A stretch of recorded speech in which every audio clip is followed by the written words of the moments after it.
سلام و درود به شما. راستی یک قصه بسیار علم‌آور میخوام برای شما هم بگم.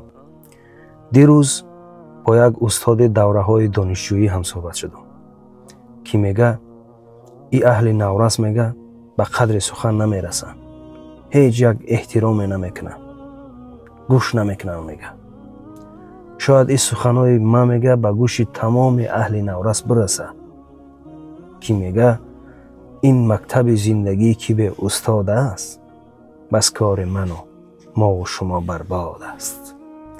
هر میوه به خود درخت و شاخه داره، آن خانه بی پایه که سوس بنیاد است.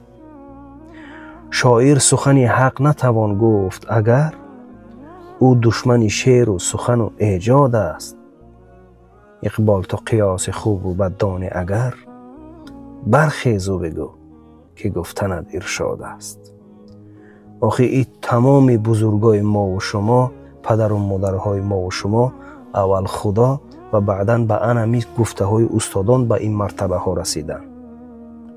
کسی که اگر استاد خودش احترام نمیکنه، خود در مکتب باشه، خود در دانشگاه باشه، از این گفته میشه که استاد اولینش احترام نمیکنه.